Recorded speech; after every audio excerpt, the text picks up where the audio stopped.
Hello everyone and welcome to a why I video. Today it's for Homeworld 3 and why I don't recommend, dare I say, no I won't say, it's a hard word, it's to say hate, but Homeworld 3 is not recommended at all. It's not a game that I would say that you should go out and play, and that's a huge shame, obviously.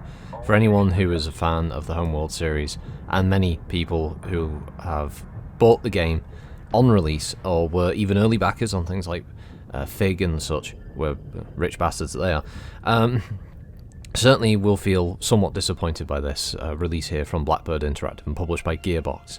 Homeworld 3 is obviously the third title in the series of two of the most beloved RTS games ever produced, originally being made by Relic Software, back when Relic could actually produce an RTS game that wasn't an absolute flop.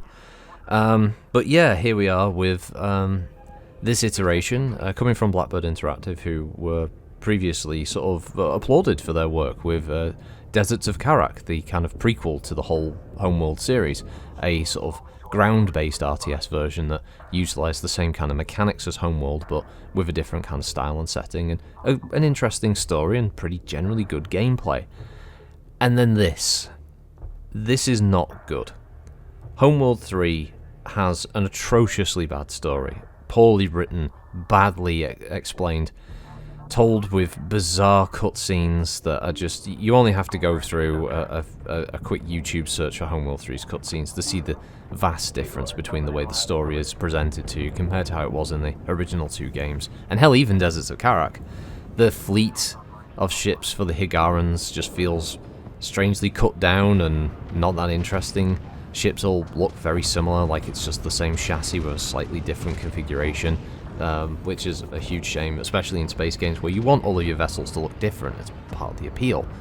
The other faction in the Incarnate are okay, but they don't really have much, narratively speaking, that really make them stand out or make them more interesting. And overall, just the narrative of the game is crap, and the gameplay isn't really much better. A lot of the tactics of Homeworld is just kind of ripped out for a more generic, almost esports style swarm the enemy type approach, with just clusters of ships just thrown at the enemy, almost like in a kind of MOBA sense. There's no tactical approach anymore to what used to be a key part of Homeworld's gameplay, where you could focus on subsystems of larger vessels and that kind of thing. Not anymore. You just have hit points, and that's it. That's all ships have.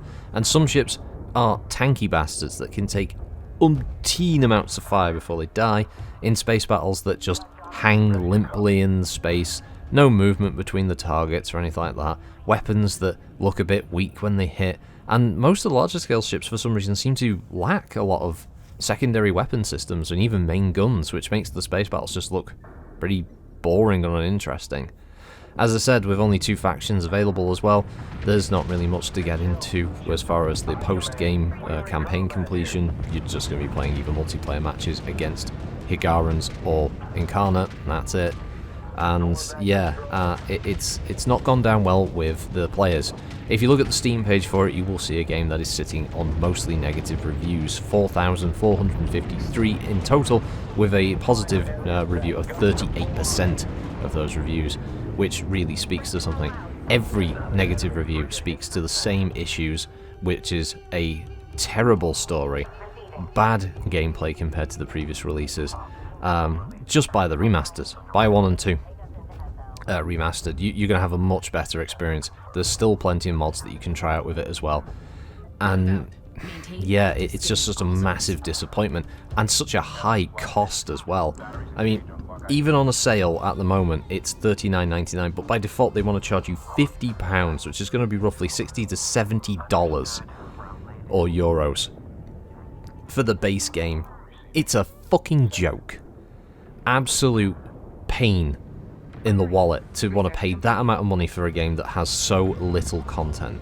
The War Games mode, the mode that technically should have had the most replayability, of the idea of a cooperative gameplay where you and two friends take on different mission types against AI enemies with the goal of trying to build a fleet and maintain it between each mission in this roguelite style, picking up upgrades that have positives and negatives attached to each one, giving you a way to craft your fleet to a specific role within the group, is a great idea. There's even unlockable starter fleets by leveling up, but the mode is crap. You don't get access to your entire fleet, so you can't build carriers, or destroyers, or battle cruisers. You're limited to just building one large type of ship, which is a frigate, and the rest is corvettes and fighters, whereas the AI get access to pretty much their entire lineup of ships, capable of attacking you with destroyers, that, of course, because it's the AI, are really good at using them. The other problem is, in these wargame mode, is the only difficulty is that it just constantly throws ever-escalating waves of enemies at you.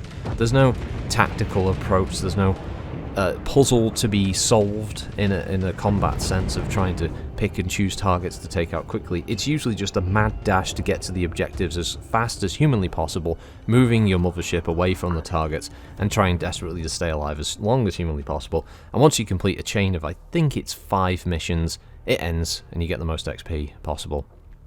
You level up some stuff and you go back in, and that's it. And the mode is really, really bare bones. They add new stuff to it. There's been 2 major updates to the game, and neither of them have really been worth it. New vessels? Nah, nothing like that. It's a huge letdown. And the reason I'm making this one now is there was the first piece of DLC that was supposed to come out, the big one. There was the Year 1 pass, which, by the way, is another £16 or $20 on top of if you wanted to buy that as part of the Deluxe or Fleet Command Edition, which it's not worth it. But you would go into this and think like, oh, right, 4 entirely new factions being added for multiplayer. Oh, well, that's good. That expands my options a bit. No. The Kalen Raiders faction was recently added. Sorry, the Fleet Pack, because dare not call it an actual faction pack. Basically adds 3 new ships, while the rest of their faction is made up entirely of pre-existing ships. They just have different colour schemes on them. A whole new ship in the form of a fighter, called the Swarm Fighter. A capture frigate, which you just right-click and tell it to, oh, go catch that ship, and it converts it to your side. And a mine-launching corvette. That's it. That's all you get for your extra money as an entirely new faction. No unique kind of technologies or even styles of play or any kind of theme around them. I mean, sure, that, oh, it's a raider. Oh, so they capture vessels. No, I mean, the idea of this frigate going along and literally just picking up an enemy ship like a claw game and putting it into your homeworld, like, mothership, so it can just fly out a few seconds later. Now a completely, newly painted up pirate version of the ship is not a fucking gameplay feature. Especially since you could do that in the previous games, so it's not even a new thing. Why weren't the raiders designed so they had lots of disposable, cheap, rickety-looking vessels unique to them that would have made more sense? The idea of them just now flying around with Higaran and Incarnate ships makes no friggin' sense. They added from the campaign in the update the command carrier, the barrage frigate, and the pursuit fighter, but don't be too excited because those are largely just, well, slight visual differences to pre-existing ships already in the game anyway, so it's not like your tactical options have been added or opened up in any way, and they still haven't, added any ability to target any subsystems on a vessel, so you can't knock out the engines or destroy the weapon systems or anything like that. Ships are still floating bullet sponges in space that will just sit there and get shot up until they explode or your ships explode, and that's about it. The mods that could have been the saviour of the game has not even really moved past what they initially opened up. When you have titles like Sins of a Solar Empire 2 that has just launched on Steam after an extended period of early access in Epic, it means now that they have serious competition in that space. It will probably be quicker to see mods coming out for Sins of a Solar Empire 2, which, by the way, is picking up lots of positive reviews for being a good space RTS game, whereas Homeworld 3 barely has any mods in its inbuilt mod browser.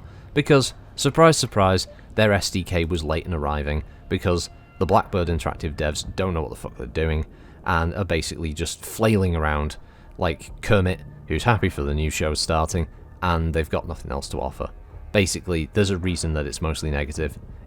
It's a shame as well, because the game, although my footage doesn't really highlight this because the map just causes so much bloom and blurring issues with some of the... But the game does look pretty. It's visually quite a nice looking title. And the sound work is decent enough, and the voiceovers are you know, fairly solid, robust even, the same as they were in Deserts of Karak. From an audio and a visual perspective, the game looks nice. It's just a pity that the gameplay is so lacking. And for the price that they're asking as well, clearly trying to claw back some of their development costs, not helped by the fact that Gearbox are probably one of the worst when they're run by people like Randy fucking Pitchford. You can't help but feel that the future of the Homeworld franchise is not looking too bright. As one negative review post, maybe for $30, but not $60. And that is a pretty good TLDR. If you don't mind the story and just want to play it skirmish, you're still not going to get a lot out of it. The AI is perfunctory and brain dead. It tries to swarm you early on, it'll flub most of its resources pretty quickly, and afterwards it's fairly easy to just target its resource gathering ships constantly, and then just you just cripple it on an economic level, and then you can just take your time just picking it apart. The AI won't even move its mothership. It will literally just keep it in space. So even if you start putting pressure on its current location, it won't try to flee or get away from you. It just sits there just pumping out units that it can afford to pump out, and that's it. So you don't even really get much of a challenge or a variation from the AI. It will literally just do the same thing every single time, regardless of what map it's on. And speaking of maps, the idea of the maps having these massive megastructures or huge chunks of ice and asteroids and stuff fly through looks great, but does cause a few issues. Things where ships are trying to fly in a direct line toward a location you told them to go to. Unfortunately, there's a piece of, I don't know, gigantic space debris in the way, and your ships just plough their way, grinding their way up the piece of terrain, because the game doesn't know to just organically move around the object or through it. You have to micromanage the clicks to get these things through the little gaps and holes that are built in. Again, not a bad idea, and certainly an idea to try and make it stand out from the two previous games that have obviously come before it, but not exactly the best in execution, unfortunately. I don't know what they've got planned for the other faction packs, because supposedly there are 3 more to come after the Kalen Raiders. But if this is an indication of what they're going to do, and if you only have to look at the DLCs for Deserts of Karak, I suspect all of the new factions are pretty much just going to be the same thing. The next one will probably be some kind of palette swap adaptation of the Incarnate. I wouldn't even be surprised if it's a sub-faction of the Incarnate with a slightly different mothership and a couple of different new ships. Oh, it's a new faction. Wipe our hands of that one, boys. On to the next one. It's just not what you expect from an RTS. Factions are supposed to be impressive, different, standout, things that make you want to come back to the game for a whole new fresh perspective on the tried and true strategies. How do these new units work? What's it like in combination with other factions? Are they strong against this one but weak against another? How does that play out? Nope, just give you the same thing, except this one's got a different fighter and an assault frigate that can capture a ship and a missile corvette that can drop mines. That's it. Absolute joke. As said, it's a shame, because there was a lot of potential in Homeworld 3, but it's not worth it. So honestly, just stay away. If it's on a really big sale, I mean like 90%, maybe pick it up then. But I suspect by the time it comes up for that sale, there'll be better space games out there for you. Yeah, it's just not worth it, folks. So yeah, it's a shame, but there it is. Yeah, have a good one, everyone. Thanks for listening. And hopefully the next YI will be a bit more positive. Until then, have a good one all. Thanks for listening. Bye-bye.